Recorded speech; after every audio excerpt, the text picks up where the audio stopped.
जय श्री महाकाल दोस्तों, स्वागत है आप सभी का हमारे इस चैनल पर। दोस्तों, अगर आप लोग एमपी पुलिस कांस्टेबल के लिए तैयारी कर रहे हैं तो वीडियो काफ़ी ज़्यादा महत्वपूर्ण साबित हो सकती है आपके एग्ज़ाम के लिए।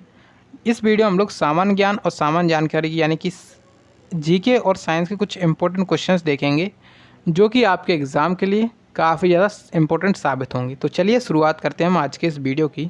देखिए, आज का जो पहला क्वेश्चन है उसमें आपसे पूछा गया है 1527 के खानवा के युद्ध में बाबर ने किसे हराया था। आप सभी लोग जानते हैं जो बाबर के द्वारा एक युद्ध लड़ा गया था 1527 में, जो कि खानवा का युद्ध था। ठीक है, और खानवा का युद्ध जो है ना किस किस के बीच में हुआ था? बाबर वर्सेस किस किस के बीच में?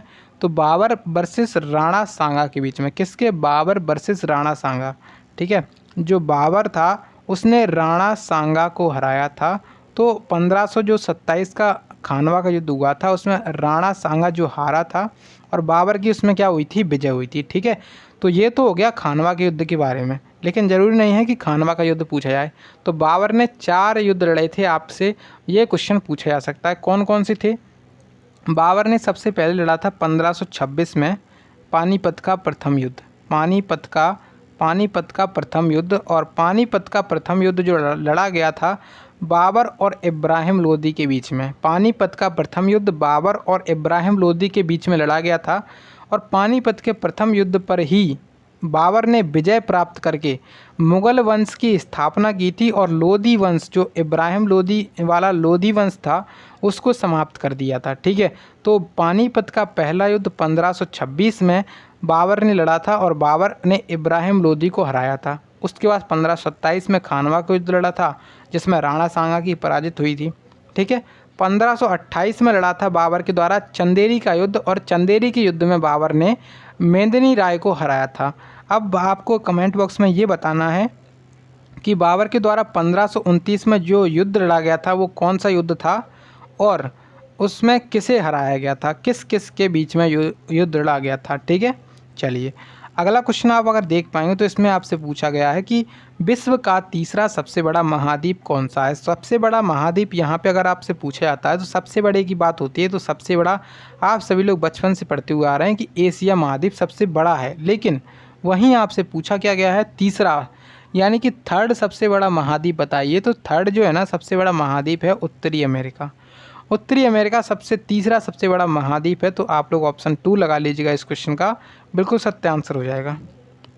नेक्स्ट क्वेश्चन देखिए, क्वेश्चन पूछ रहा है कि किस देश के नाम पर रखा गया एकमात्र महासागर कौन सा है। किसी देश के नाम पर रखा गया एकमात्र महासागर का नाम क्या है? तो आप कहें कि हिंद महासागर, जो कि अपना भारत यानी कि हिंदुस्तान के नाम पर रखा गया है, जिसका नाम क्या है? हिंद महासागर। ठीक है, आप लोग लगा लीजिएगा ऑप्शन नंबर 4 इस क्वेश्चन का बिल्कुल सत्य है।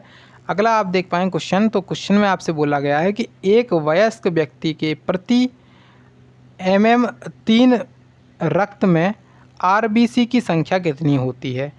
एक वयस्क व्यक्ति है तो उसके प्रति MM रक्त में RBC की संख्या कितनी होती है।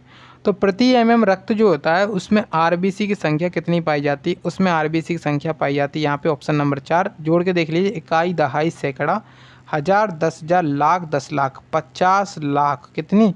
50 लाख प्रति MM रक्त में, यानी कि मिलीमीटर रक्त में।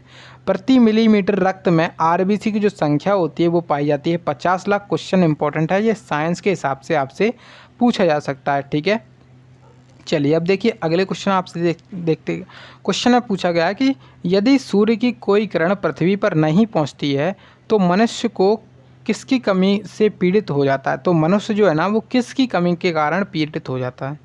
तो जो सूर्य है उसकी जो किरणें होती हैं उससे हमें क्या प्राप्त होता है? विटामिन डी प्राप्त होता है। तो विटामिन डी, अगर सूर्य की किरणें पृथ्वी पर नहीं पहुंच पाएंगी तो उस स्थिति में विटामिन डी की कमी हो जाएगी और मनुष्य क्या हो जाएगा? पीड़ित हो जाएगा। अब आपसे क्वेश्चन पूछ सकता है कि विटामिन डी का रासायनिक नाम क्या है। तो विटामिन डी जो होता है उसका रासायनिक नाम होता है कैल्सीफेरॉल। ठीक है, कैल्सीफेरॉल जो है ना विटामिन डी का रासायनिक नाम है, इसको आप लोग ध्यान रखेंगे। अब देखिए आपसे अगला क्वेश्चन पूछा है और शायद ये इकोनॉमिक क्वेश्चन है, और इसमें आपसे बोला गया है न्यूनतम मजदूरी के लिए निम्नलिखित में से कौन सा गलत है। न्यूनतम जो मजदूरी होती है उसमें से कौन सा गलत है? तो सबसे पहला ही ऑप्शन गलत है। यहाँ पे बोला गया कि एक न्यूनतम वेतन नियम सभी अकुशल श्रमिकों को लाभ पहुँचाएगा, ये सबसे गलत है यहाँ पे। ठीक है, अब देखिए नेक्स्ट यहाँ पे ऑप्शन दिए गए हैं, उनको एक बार पढ़ना ज़रूरी है, जिसमें बोला गया है कि एक न्यूनतम वेतन फर्म्स को अधिक वेतन का भुगतान करने के लिए मजबूर करके नुकसान पहुंचाता है। ये बात बिल्कुल सत्य है, मतलब ये बात क्या है, बिल्कुल ठीक है। उसके बाद नेक्स्ट कह रहा है कि एक न्यूनतम वेतन ग्राहकों को नुकसान पहुंचाता है क्योंकि इस नियम से आमतौर पर उत्पाद की कीमतें बढ़ती हैं। तीसरे में आपसे बोला गया कि एक न्यूनतम वेतन बेरोजगारी को बढ़ाता है। तो आपका आंसर यहाँ पे हो जाएगा कि एक न्यूनतम वेतन नियम सभी अकुशल श्रमिकों को लाभ पहुंचाएगा। तो ये यहाँ पे क्या है, गलत है। ठीक है, अब देखिए दोस्तों, आपसे अगला क्वेश्चन पूछा गया है। क्वेश्चन में कह रहा है कि इसमें से कौन सी एक ग्रीन हाउस गैस या एक ऐसी गैस है जो ओजोन परत की क्षति पहुंचाती है। तो ओजोन जो लेयर होती है उसके बारे में सबसे पहले हम चर्चा कर लेते हैं, क्योंकि काफ़ी ज़्यादा महत्वपूर्ण चीज़ है ये। ओजोन परत जो होती है ना, वो वायुमंडल की किस परत में पाई जाती है? तो आप कहेंगे जो ओजोन परत है ना, वो समताप मंडल में पाई जाती है। ठीक है, समताप मंडल जो है ना, यहाँ पर ओजोन परत पाई जाती है, जो कि सूर्य से आने वाली पराबैंगनी किरणों को हमारी पृथ्वी पर आने से रोकती है, जिससे हमारी त्वचा को कैंसर बचा रहता है। ठीक है, अगर ये ओजोन परत जो है ना, वो वहाँ से हट जाए तो सूरज की तरफ से जो अल्ट्रावायलेट यानी कि पराबैंगनी जो किरणें आएंगी, उनसे क्या होगा, हमारी त्वचा कैंसर यानी कि स्किन कैंसर होने की बहुत ज़्यादा क्या हो जाएगी, पॉसिबिलिटी। अब कह रहा है कि ओजोन परत को क्षति पहुंचा सकती है ऐसी कौन सी ग्रीन हाउस गैस है? तो क्वेश्चन में हमसे ऐसे पूछा है। तो ओजोन परत को क्षति पहुंचाने वाली गैस का नाम है CHCl2F। कौन सी? CHCl2F, यानी कि क्या कह रहे हैं,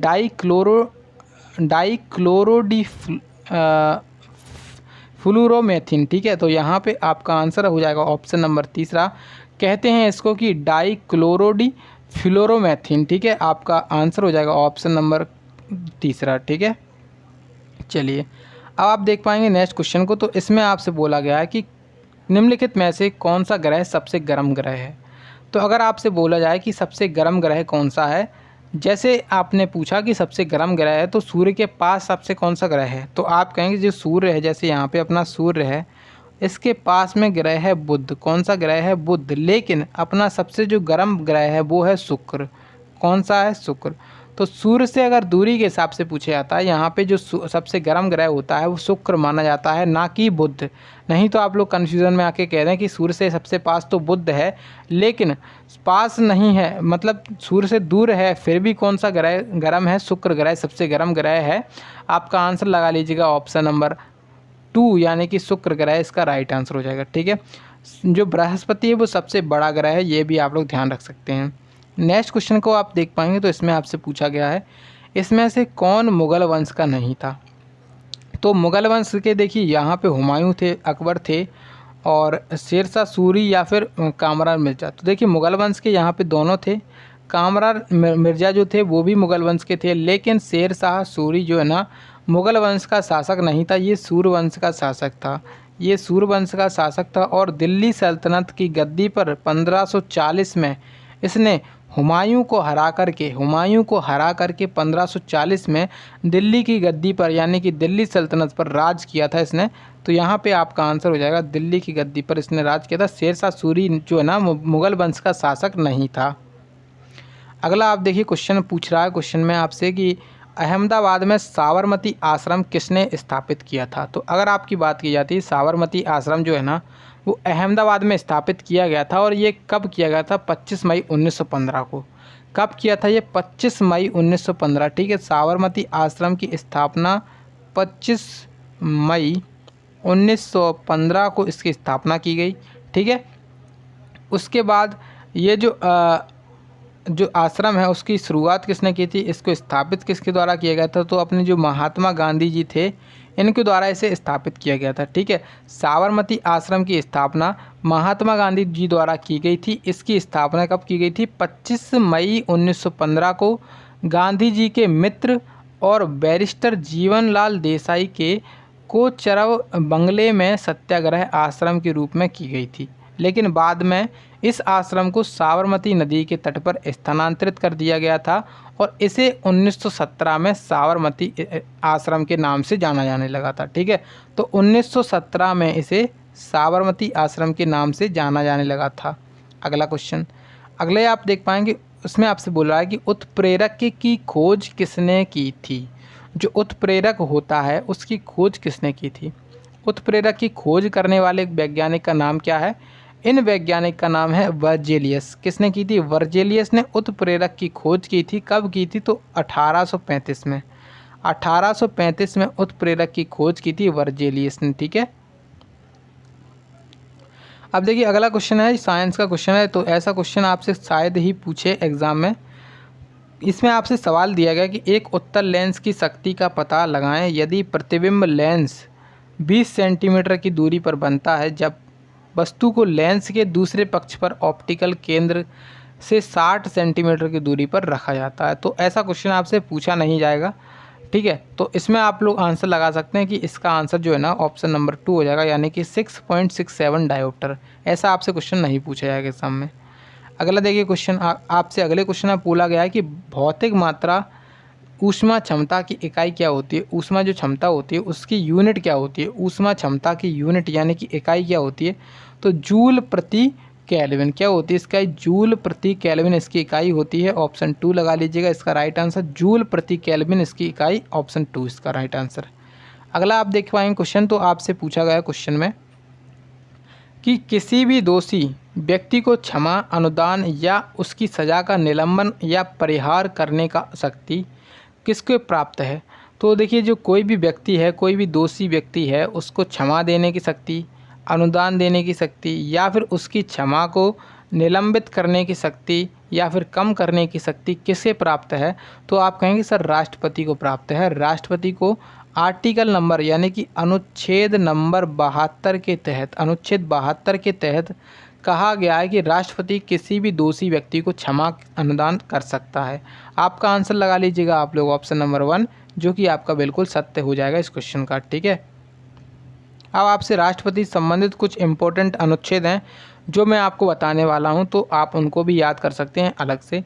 जैसे आप देखें कि राष्ट्रपति का जो पद है उसकी चर्चा किस अनुच्छेद में की गई है। राष्ट्रपति के पद की चर्चा अनुच्छेद नंबर 52 में की गई थी। ठीक है, उसके बाद आपसे पूछा है कि राष्ट्रपति जो है ना वो कार्यपालिका का औपचारिक प्रधान होता है, और ये किस अनुच्छेद में कहा गया है, अनुच्छेद नंबर 53 में कहा गया है। उसके बाद राष्ट्रपति को जो शपथ का प्रावधान है वो अनुच्छेद नंबर 60 के तहत राष्ट्रपति शपथ लेता है, और राष्ट्रपति को जो शपथ हैं वो कौन दिलाते हैं, चीफ जस्टिस ऑफ इंडिया, यानी कि जो सुप्रीम कोर्ट है उसके मुख्य न्यायाधीश हैं वो राष्ट्रपति को शपथ दिलाते हैं। अब आपका काम क्या है, जो वर्तमान में सुप्रीम कोर्ट के मुख्य न्यायाधीश हैं उनका नाम आपको बताना है कमेंट बॉक्स में कि वर्तमान में सुप्रीम कोर्ट के मुख्य न्यायाधीश क्या हैं। ठीक है, उसके बाद अनुच्छेद नंबर 61, अनुच्छेद नंबर 61 में कहा गया है कि राष्ट्रपति को उसके पद से हटाने के लिए उस पर महाभियोग प्रक्रिया लाई जाती है। ठीक है, तो ये कुछ इंपॉर्टेंट अनुच्छेद थे राष्ट्रपति से संबंधित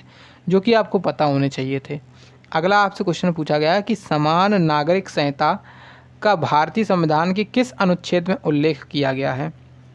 देखिए जो यूनिफॉर्म सिविल कोड है इसका समान नागरिक संहिता का उल्लेख किस में किया गया है, आर्टिकल नंबर 44 में। ठीक है, आर्टिकल 44 में कहा गया है, और ये किसके अंदर आता है, ये आते हैं DPSP के अंतर्गत, यानी कि राज्य के नीति निर्देशक तत्व भाग संख्या 4, संविधान के भाग संख्या 4 में इनकी चर्चा की गई है। और भाग संख्या 4 में किस अनुच्छेद से है, अनुच्छेद नंबर 36 से 51 तक इनकी चर्चा की गई है। ठीक है, अब देखिए यहाँ पे आपके सामने अनुच्छेद 14 दिख रहा है, उसमें आपसे बोला गया कि विधि के समक्ष समता का अधिकार। क्या बोला गया है, विधि के समक्ष समानता या फिर समता का अधिकार अनुच्छेद 14 में कहा गया है, और ये एक प्रकार का मूल अधिकार है। ठीक है, इसकी चर्चा अनुच्छेद 14 में है और भाग संख्या 3 में की गई है। अब मौलिक अधिकार पूछा जाए तो आपसे पूछा जाए कि मौलिक अधिकार की संविधान के किस भाग में है मौलिक अधिकार,